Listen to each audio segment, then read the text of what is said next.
إنما يعمر مساجد الله من آمن بالله واليوم الآخر وأقام الصلاة وآتى الزكاة ولم يخش إلا الله فعسى أولئك أن يكونوا من المهتدين.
والراصد يرصد لقضايا بوضوح تعرض ومزايا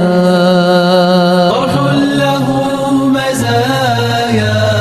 لأعظم القضايا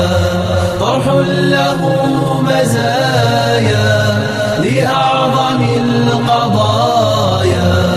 كأنصع المرايا